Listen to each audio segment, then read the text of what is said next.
बिस्मिल्लाहिर्रहमानिर्रहीम, अस्सलाम वालेकुम। मेरा नाम है किसा और मेरे साथ मौजूद है शोज़ब और आप जिस चैनल पर हमें देख रहे हैं उसका नाम है एसके स्पीक। आज के एपिसोड में हम ज़ाहिर बात है बात करने वाले हैं सेकंड ओडीआई के बारे में, जो कि पाकिस्तान और अफगानिस्तान का हुआ, जिसमें लास्ट ओवर थ्रिल में हमने फिर से अफगानिस्तान को हरा दिया। उनके ट्रॉमे को हमने दोबारा से वो क्या कहते हैं उनको थोड़ी सी वो आग जला दी उनके ट्रॉमे में, वो फिर सदमे में होंगे। लेकिन मैच अच्छा हुआ, दोनों टीम ने अच्छा खेला।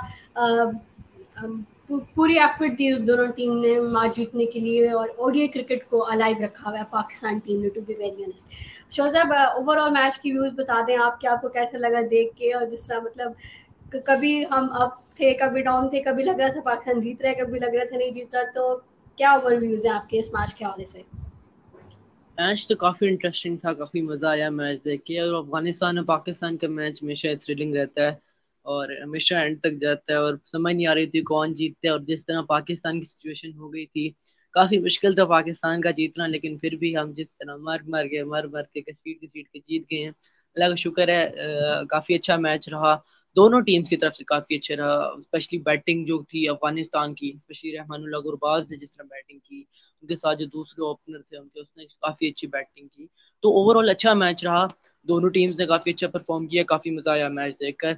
लेकिन एंड में जो नसीम ने जिस तरह जितवाया, वो तो बहुत ही ज्यादा अच्छा था, मजा ही आ गया। Exactly, Naseem is Naseem to be very honest. मतलब ही कैन डू एनीथिंग, कभी वो बॉलिंग से एनर्जी में, फिर बैटिंग से, इवन इन द फील्ड। लेकिन सोचा इससे पहले हम पाकिस्तान के बारे में बात करें, मतलब अफगानिस्तान की हम ओवरऑल परफॉर्मेंस की बात करें तो इतनी बुरी परफॉर्मेंसेज नहीं थी। हाँ, उनके जो क्लास स्पिनर्स थे, लाइक आप राशिद खान की बात करें, ही वेंट विकेटलेस, और फिर मुजीब भी इतना अच्छा इम्पैक्ट नहीं डाल सके। तो ओवरऑल क्या आपको ऐसा लगा, क्या रीजन थी जिसकी वजह से अफगानिस्तान हारा? उनका पेस यूनिट इतना स्ट्रांग नहीं है, या वो अंडर द प्रेशर आके जो दो फुल टॉस करा दी थी अब्दुल रहमान ने, वो रीजंस थी? या उनका जो उनके जो टॉप ऑर्डर ने इतना अच्छा स्टार्ट दिया था, इब्राहिम जदरान और रहमान गुरबाज ने, मिडल ऑर्डर ने इस तरह परफॉर्मेंस नहीं की क्योंकि पाकिस्तान की डेथ ओवर की बॉलिंग बहुत अच्छी थी। तो क्या आपको इस तरह के वो कुछ लगे कि अफगानिस्तान किस किस वजह से मैच हारा, किस पॉइंट पे आपको लगा कि क्या गलती हुई उनसे और वो मैच हार गए? आई थिंक अफगानिस्तान ना हमेशा से ये गलती करता है कि उनको नर्व्स कंट्रोल नहीं होते, स्पेशली उनके फास्ट बॉलर। जिस तरह पहले 5 वाइड्स के 5, और उनके एक्स्ट्रास बहुत है, 20 तकरीबन 30 कोई एक्स्ट्रास है, जिसमें 24 वाइड्स थी। और उनके जो पेस बॉलर्स हैं, स्पेशली जो एक था उनका अब्दुल रहमान था, आई थिंक उसने जो ओवर किया था उसमें फुल टॉस भी है, फिर वाइड भी थी। नर्व्स कंट्रोल नहीं कर सकते वो अपनी, जिसकी वजह से वो अक्सर मैच भी लूज कर देते हैं, क्योंकि नर्व्स कंट्रोल करना काफी इंपॉर्टेंट होता है। जिस तरह प्रेशर सिचुएशन आ जाती है, फिर आप फुल टॉस हो गया उससे, फिर उस वजह से फिर वाइड चली जाए, ये काफी मैच में इम्पैक्ट डालता है। क्योंकि एक्स्ट्रास भी जब आ जाते हैं, फिर फुल टॉस पे आपको फ्री के स्कोर मिल जाता है, तो फिर वो मैच में ना काफी चेंज कर जाता है। एक तो ये बात थी, और दूसरा उनकी थोड़ी फील्डिंग और कैचिंग वगैरह, वो काफी उनकी ड्रॉप करें, क्या ड्रॉप करें, और फील्डिंग में उनका मसला आ रहा है। क्योंकि जो लास्ट ओवर में भी हारिस रऊफ ने शॉट मारा था और फील्डर आगे निकल गया था, और एक इमाम का भी कैच छूटा था। तो इस तरह के उनकी फील्डिंग के भी काफी फ्लॉज आ रहे हैं, जो कि देखना पड़ेगा। क्योंकि बैटिंग पिच, उनकी बैटिंग बहुत अच्छी थी और पिच इतनी फेवरेबल नहीं थी बैट्समैन के लिए, लेकिन फिर भी 300 स्कोर कर गए। तो वो बहुत ही डिफिकल्ट बात थी, लेकिन उसको फिर डिफेंड ना करना, तो उसमें फिर फील्डिंग का भी कसूर आ जाता है। आई थिंक ये दो सिचुएशन है, एक तो प्रेशर को सही तरह ये कंट्रोल नहीं कर सकते, और एक तो फील्डिंग का काफी मसला आ रहा है इनका। जिस तरह से आपने फील्डिंग की बात की, वो कहते हैं कैचेस विन मैचेस। इमाम को वो उनको एक दो चांस आई गेस उनको मिले थे, काफ़ी लकी रहे थे इमाम। और वैसे ही उनके वो ग्राउंड फील्डिंग की बात करें तो वो थोड़ा मतलब इतने वो एक्टिव और उस तरह की फील्डिंग उनसे नहीं हुई। जितने अगर हम अपने बात करें तो हमारा हाँ एक दो हुआ था, मिस फील्डिंग हुई थी, लेकिन ओवरऑल हमारी जो फील्डिंग थी उसका इम्पैक्ट भी बहुत जाता है। जब आपके प्लेयर्स अच्छा फील्ड करते हैं तो आपके बॉलर्स को भी थोड़ा वो हौसला मिलता है। और जिस आपने एक्स्ट्रास की बात की, मतलब अफगानिस्तान बॉलर्स ने लिटरली 30 रन एक्स्ट्राज में दिए हैं, तो वो 30 रन हमें मतलब गिफ्ट मिला है।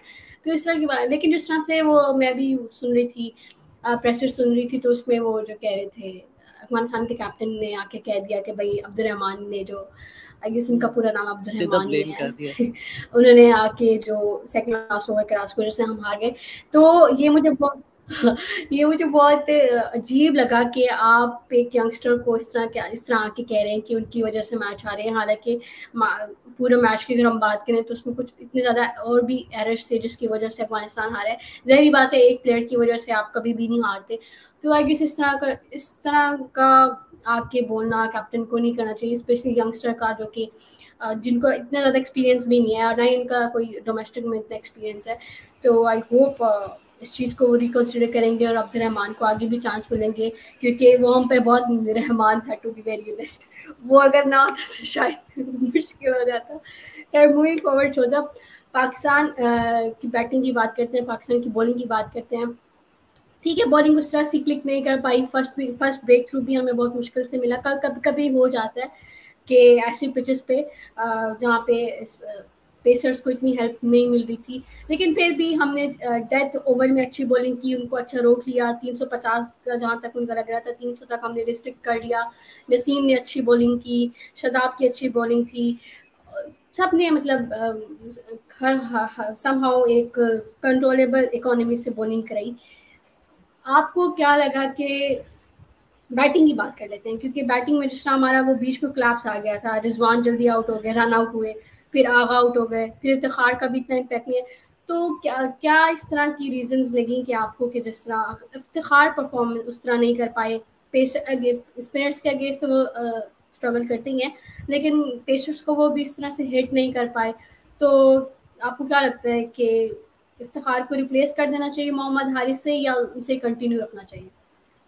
रिप्लेस तो बिल्कुल नहीं करना चाहिए, इफ्तिखार काफी एक्सपीरियंस है। और जिस तरह आके उसको एक तो उसको डिमोट भी किया गया था, उससे पहले उसामा मीर को भेज दिया गया था। खैर मैं इसको ब्लेम बिल्कुल नहीं करूंगा कि उसामा मीर को करने की वजह से हमारी बैटिंग में फ्लॉज आए हैं। अगर वो चल जाता तो सारे सोशल मीडिया पर वाह वाह हो रही थी कि क्या प्लानिंग थी इनकी। तो इस पे तो बिल्कुल ब्लेम करने नहीं मिलता, उनका एक्सपेरिमेंट किया था, नहीं चला, कोई बात नहीं। लेकिन इफ्तिखार ने थोड़ा बहुत आगे कंट्रोल किया था, क्योंकि अगर उस टाइम पर इफ्तिखार भी चले जाते तो फिर शादाब के लिए बहुत मुश्किल हो जाता, क्योंकि जिस तरह शादाब लेके गया मैच को, सिंगल डबल्स बाउंड्रीज नहीं आ रही थी तो वो सिंगल डबल्स पे ज्यादा फोकस कर रहा था, डबल्स तो बिल्कुल नहीं छोड़ता था और डॉट बॉल कम से कम करता था। तो जिस चीज की वजह से हमारा थोड़ा रिक्वायर्ड रन रेट भी काफी ज्यादा नहीं गया, 13 को टच कर गया, लेकिन सिंगल डबल्स की वजह से हम आगे आ गए थे। तो जिस पे शादाब को फुल क्रेडिट जाता है, बहुत अच्छी बैटिंग की, पाकिस्तान को लेके गया। उसके बाद नसीम, सबको पता है नसीम ने जिस तरह किया, हारिस ने किया। हाँ, मिडल ऑर्डर हमारा थोड़ा कोलैप्स कर गया था। सलमान लियागा काफी अच्छा खेल रहे थे, काफी अच्छे टच में नजर आए थे, लेकिन अजीब सी राशिद उसकी ख्याल में नबी ने आउट किया था उनको, अजीब का शायद ग्लव्स पे लगकर कैच हो गया था। तो मिडल ऑर्डर हमारा उस तरह परफॉर्म नहीं कर सका। हाँ, टॉप ऑर्डर ने अच्छा परफॉर्म किया, बाबर की हमें 50 नजर आई है, काफी अच्छा खेल रहे थे वो भी। और इमाम बेचारे 90 में आउट हो गया, अच्छा खेला था, एक दो चांसेस भी मिले, लेकिन पाकिस्तान को जो 90 रन से काफी इंपॉर्टेंट थे, क्योंकि इसकी वजह से मैच भी हम आ गया है। उसके बाद शताब की तो और नसीम की, ओवरऑल मिडल ऑर्डर इतना परफॉर्म नहीं कर सका, लेकिन एंड पे हम कॉम्पनसेट कर गया, शादाब खान और नसीम एंड में कर गया। तो अगले मैच के लिए आई थिंक मिडल ऑर्डर को हम जो चेंज कर सकते हैं थोड़ा बहुत। इफ्तिखार की जहाँ पे बात की, आई थिंक इफ्तिखार को तो नहीं चेंज करना चाहिए। हाँ, अलबत्ता आई थिंक सलमान को एक रेस्ट दे के आप सऊद को आप खिला सकते हो, और एक दो और चेंजेस भी हो सकती हैं, क्योंकि यही मैच है हमारे पास, आखिरी मैच है। आप इसी में जितनी चेंजेस कर सकते हैं करेंगे, और आपके पास ये आखिरी चांस है, फिर एशिया कप है, और बस फिर यही है आगे। और जितनी एक्सपेरिमेंट्स हमने कल करने हैं वही होगा, उसके बाद हम अपनी परफेक्ट 11 बेस्ट 11 खिलाएंगे। एग्जैक्टली और जिस तरह इमाम की आपने बात की, मतलब उनको इतना ज़्यादा वो उस तरह का वो कहते हैं ना क्रेडिट नहीं जाता, और उनको इतना अप्रिशिएशन नहीं मिलती जितना वो डिज़र्व करते हैं। आई मीन वो लास्ट मैच में भी उन्होंने 50 प्लस स्कोर किया था, इस मैच में भी उन्होंने 50 प्लस स्कोर किया, edging closer to the century, but unfortunately unlucky रहे। लेकिन जिस तरह से उनकी परफॉर्मेंसेस आ रही हैं, मतलब एक और ऐसी पिचेस पे आ रही हैं जो स्पिनर्स को असिस्ट कर रही हैं, और ऐसी पिचेस पे आ रही हैं जहाँ पे आपको मुजीबुर रहमान खेलने को मिल रहा है, जहाँ पे आपको राशिद खान खेलने को मिल रहा है, जहाँ पे आपको मोहम्मद नबी खेलने को मिल रहा है। इवन मोहम्मद नबी इतने उस टच में नहीं है, लेकिन जिस तरह बॉल स्पिन और ग्रिप होता है उनका, तो वो ये बहुत ही एक मतलब एक खुश आइन बात है बीइंग अ पाकिस्तानी फैन और पाकिस्तान टीम के लिए भी कि इमाम बहुत ज़्यादा कंट्रीब्यूट कर रहे हैं माशाल्लाह माशाल्लाह। He has been unstoppable, he has been superb in ODIs. हम बात कर रहे थे Imam has been unstoppable in ODIs. और जो हारिस रऊफ ने second last third last ball पे जो 3 रन निकाले थे वो भी बहुत मजे के थे। आई मीन उनको इतना अप्रिसिएशन नहीं मिल रहा। नसीम शाह था, नसीम शाह है, लेकिन हारिस रऊफ ने भी वो जो 3 रन निकाले थे that was great as well. लेकिन अब यहाँ पे बात कर लेते हैं शादाब खान जिस तरह आउट हुए 48 रन पे आई गेस आउट हुए थे आउट, और उन्होंने 35 डिलीवरीज पे 48 स्कोर किया था और फारूकी ने उनको मैन कैट किया। तो शोजब क्या वैसे मुझे जो लगा कि विद इन द लॉस था, ठीक था, मतलब शादाब को अपनी क्रीज में रहना चाहिए था। वो कहते हैं ना कि गेम अवेयरनेस और उस वक्त इतना प्रेशर आ जाता है प्लेयर पे, कभी कभी प्लेयर्स भूल जाते हैं। So I guess thing happened with Shadab. और जिस तरह मैं वो देख रही थी ना हाइलाइट्स, तो रऊफ वो उसने अपना बल्ला उठाए नहीं करी से, जब फरूकी ने सेकंड लास्ट बॉल कराई तब उन्होंने मतलब अपना बैट को आगे किया, वो रन के लिए भागे। तो आपको क्या लगा था उस मैन कैट का कि ये ठीक, क्या आपके क्या वैसे ओपिनियन है मैन कैट के ऊपर जिस तरह शादाब को फरूकी ने आउट किया? आई थिंक जहाँ पर हम बात करें मैनकट की, हम ये तो इसके ऊपर बात नहीं कर सकते कि वो आउट था या नहीं था। आउट तो डेफिनेटली था, क्योंकि इन द लॉज अगर आप कुछ भी करेंगे तो वो तो ऑब्वियसली उसके ऊपर डिबेट बनती ही नहीं है। डिबेट इस चीज पे बनती है कि at that point of time ये करना सही था या नहीं। ऑब्वियसली स्पिरिट के तो खिलाफ है, क्योंकि आप इतना एच पे ले आ जाते हो और एज अ बैटर इतनी प्रेशर आ जाता है आप पे। लास्ट लास्ट ओवर और आपको आई थिंक 11 रन चाहिए थे, तो उस पर काफी प्रेशर होता है। और इतना अब इतना याद नहीं रहता, ये इतनी नर्व्स नहीं होती कि आप हर चीज को याद रखो कि मैंने यहाँ पर बैट भी रखना है। क्योंकि उस शादाब वाज ट्राइंग के किसी तरह वो दोबारा स्ट्राइक पर आ जाए और सिंगल करे, क्योंकि ऑब्वियसली जिस टाइम 48 पे था काफी अच्छे टच पर था। और आई थिंक वो अगर आ जाता तो डेफिनेटली और जल्दी मैच खत्म हो जाता। लेकिन नसीम ने भी फिर इस तरह उसका बदला लिया, जैसे पहले आसिफ का लिया था और अब इस दफा शादाब का बदला लिया है। तो डेफिनेटली ये आई थिंक स्पिरिट के तो खिलाफ था ऑब्वियसली। आई थिंक अफगानियों ने ये गलत काम किया था। मैं लॉस से बात नहीं कर रहा कि आउट था या नहीं था, मैं स्पिरिट की बात कर रहा हूँ। ऑब्वियसली आप स्पिरिट के ऊपर लॉ को तो प्रेफर नहीं कर सकते, लेकिन at that point of time जहां पर मैच बिल्कुल फंस गया था, दोनों टीम्स के पास चांसेस थे, कोई भी जीत सकता है। लेकिन आई थिंक जिस तरह वो काफी पहले मशवरा सबसे किया, मेरे ख्याल में ये प्री प्लान था कि आगे निकल रहा है इसको मैनकट ही करना है। तो ये थोड़ा आई थिंक स्पिरिट के खिलाफ था, जिसकी वजह से मेरे ख्याल में इसी वजह से वो हारे हैं। अब आगे देखेंगे किस तरह वो करते हैं। लेकिन नसीम ने जो बदला लिया, दिल खुश कर दिया उसका। वो अगर वो मैन कैट ना करते ना तो शायद वो गुस्सा ना आता नसीम को। ये नसीम को हमेशा गुस्सा दिला देते हैं। लास्ट ये वो ये अफगानी गुस्सा निजाम ने दिलाते बात हैं, नसीम फिर बदला लेता है सबका। आसिफ अली वाली वो जो थोड़ा फटा हो गया था और फिर नसीम जाके बता रहा था उसने आसिफ भाई को गाली दी और फिर उसने जिस तरह 2 छक्के मार दिए। तो आई गेस ये सारा जो उनका जो प्लान था वो उनके अगेंस्ट ही पड़ गया, क्योंकि नसीम शाह को गुस्सा नहीं दिलाना चाहिए। और एक और बात ये यहाँ पे जिस तरह टीम की आप कह लें कि जो एक हमारा है कि अंदर का जो एक इन्वायरमेंट है वो बहुत आपको दिखने को मिलता है कि एक प्लेयर दूसरे प्लेयर के लिए ज़्यादा कंसर्न होते हैं। वो अपनी अपनी उसकी वजह, जैसे हमने एट वेरी मोमेंट देखे हैं कि जिस रिजवान बाबर की 100 सेलिब्रेट कर रहे होते हैं, इमाम बाबर की 100 सेलिब्रेट कर रहे होते हैं, इवन अब्दुल्ला शफीक और बाबर आजम वाला भी कहा था। तो इस तरह की चीज़ें और इस तरह की जो होती हैं वो आपको हेल्प आउट करती हैं to grow as a unit. अब जिस तरह काफ़ी लोग कह रहे थे कि अफगानिस्तान में वो यूनिटी नहीं है, आपको वो पैशन नज़र नहीं आता जो आपको पाकिस्तान टीम में नज़र आएगा। तो ये चीज़ भी बहुत ही इम्पोर्टेंट होती है टू विन द मैचेस।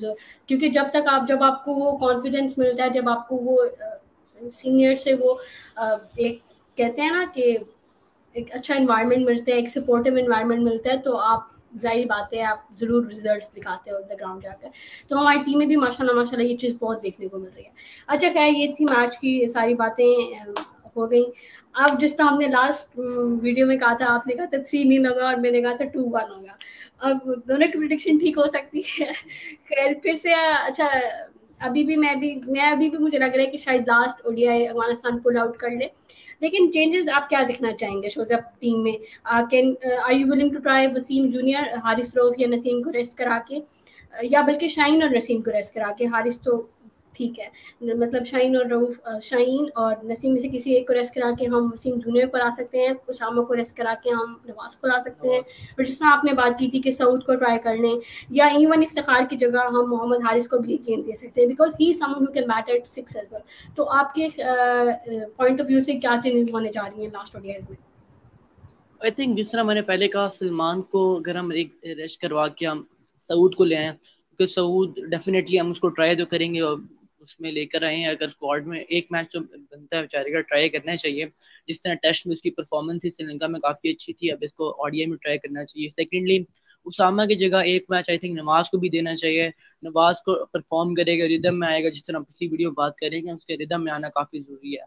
क्योंकि जिस तरह उसके एलपीएल में, लंका प्रीमियर लीग में परफॉर्मेंस थी, वो इतनी अच्छी नहीं थी, ये बस एवरेज थी। और ओडीआईज में उसको, क्योंकि जिस तरह वो इंजरी की बात आ रहा है, तो रिदम में आना काफी जरूरी है। तो ये दो चेंजेस। उसके बाद आई थिंक वसीम जूनियर को ट्राई करना चाहिए, एक पेसर को रेस्ट करवा कर। I think either beat Naseem और हारिस या शाहीन आई थिंक नहीं करेगा, नसीम और हारिस में से कोई रेस्ट करेंगे और उनकी जगह वसीम आ जाएगा। वैसे शाहीन भी पहले हाँ, शाहीन भी हो सकता है, नो प्रॉब्लम उसका। भाई जब वो डाइव मारते ना तो मेरा ट्रॉमा ट्रिगर हो जाता है कि शाहीन रेस्ट कर लीजिए। बिल्कुल, कोई भी पेसर हो सकता है, उसकी जगह एक वसीम को आना चाहिए। आई थिंक ये 3 चेंजेस तो मेन है ना। उसके बाद आप जा सकते हो हारिस के लिए भी, लेकिन I think Iftikhar would be a better option. और बस ये 3 चेंजेस हैं, उसके अलावा बाकी आई थिंक सारे ठीक है। हाँ, बस मैं मोहम्मद हारिस को देखना चाह रही थी, बिकॉज मैं ये देखना चाह रही थी कि वो नंबर 6 पे जिस तरह इफ्तिखार आते हैं वो वहाँ पे आके कैसा परफॉर्म करेंगे, बिकॉज वो ही समवन हु कैन हिट, मतलब फ्रॉम द गेट गो। तो मैं ये देखना चाह रही थी। बाकी यही मैं दुआ करी थी कि जिस तरह किसी तरह रिजवान भी परफॉर्म कर लें। अनलकी रहे, पहले में वो एम्पायर कॉल हो गई, दूसरे में रन आउट हो गया, वो रन बनता नहीं था वैसे। यार उसने अपनी विकेट दी इमाम के लिए, ये काफी अच्छी स्पिरिट थी, यूनिटी बहुत है हमारी टीम में माशाल्लाह। वही उसने वो, लेकिन खैर बस में ये है कि रिजवान भी परफॉर्म कर ले और नवाज को लोग ले आए ताकि नवाज को थोड़ी मैच प्रैक्टिस मिल जाए end of the Asia cup. So this is it from today's video. और कुछ आप ऐड करना चाहेंगे so that this is it? हाँ, एक लास्ट बात मैं भूल गया कि मैन ग्रेड की हम बात कर रहे थे। मैन ग्रेड तो चलो हो गया, उससे पहली जो आई थी जिस बॉल पर शादाब ने छक्का मारा था, यार वो नो बॉल ही नहीं दी। ये क्या बात हुई? नो बॉल दी, उसको चेक ही नहीं किया यार, अजीब बात है। उसके यहाँ पे चेस्ट से खेली, उसने नो बॉल ही नहीं दी। अंपायर उससे सीधा कह रहा नो भाई, चेक तो करो यार, क्या अजीब। कहाँ से उसने खेली है, नो बॉल दी। एक एक्स्ट्रा बॉल हो जाती, एक रन तो मिलता, हो सकता सिंगल ले जाता, शादाब दोबारा आ जाता, मैन ग्रेड होता ही ना। तो ये आई थिंक ये देखना चाहिए। ये आईसीसी के इसके ऊपर कोई एक्शन नहीं ले सकता कि अगर ये हुआ है मैच रेफरी की गलती है, कोई उस पर कोई एक्शन नहीं होता कि नो बॉल दी, नो बॉल नहीं दी। मैच टर्न हो जाता, हो सकता है शादाब सिंह दोबारा स्ट्राइक पर आ जाता, सिंगल हो जाता। तो ये हो सकता था। आई थिंक ये देखना चाहिए आईसीसी को भी कि अगर कोई चेंज होता है तो उस पर एक्शन भी लेना चाहिए। एम्पायरिंग की बात कर लेते हैं। वो जिस तरह आपने वो नो बॉल वाली बात की, शाहीन ने भी नो बॉल कराई थी, तो वो भी काफी लोग कहे थे कि उन्होंने नहीं दी। फर्स्ट इनिंग्स मैंने इतनी फॉलो नहीं की थी, लेकिन वो कहते कि शाहीन, मतलब शाहीन ने भी कराई तो आप दो, और जब रहमान ने भी कराई है तो आप दो। बहुत ही अजीब एम्पायरिंग हो रही है। वो जो इन्होंने इमाम को एक आउट भी दे दिया था, वो जो क्लियर इनसाइड एज हो रहा था, वो शुक्र है इमाम ने रिव्यू ले लिया था।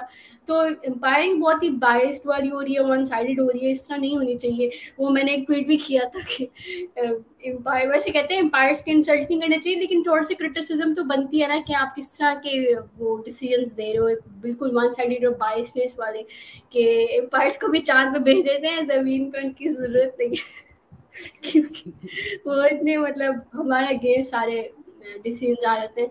खैर आईसीसी को जरूर इस पे मतलब करना चाहिए, क्योंकि रेफरीज पे को भी क्रिटिसिज्म, मतलब क्रिटिसिज्म चले आप ना करें, लेकिन उनसे मतलब उनसे कुछ कहो तो सही भाई, उनको कोई पैसे ऐसे काटो, हम इधर मुफ्त के वो एम्पायर्स के एक्शन होने चाहिए ऑब्वियसली। हाँ, वहाँ के उसमें वो ट्रॉमे में हमारा आ जाता है कि यार ये क्या, एम्पायर स्कोर पे हमारे 3-4 प्लेयर्स आउट हो जाते हैं, ये क्या बात है भाई। This is it from today's episode. Thank you so much guys for tuning in.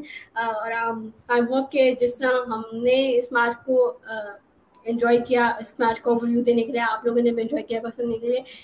बस दुआ ये है कि हमारे प्लेयर्स इस तरह परफॉर्मेंस देते रहे, नसीम शाह इसी तरह क्लच आते रहे, Haris Rauf, Imamul Haq, everyone is just in form and in touch. और इंशाल्लाह अब आगे एशिया कप भी शुरू होने वाला है, तो सब टीम को दुआ में याद रखें और हमें भी दुआ में याद रखें। This is it from this episode. Thank you so much for tuning in guys. Subscribe कर दें, शेयर कर दें, लाइक कर दें। This is us signing off. Until next time, अल्लाह हाफिज़।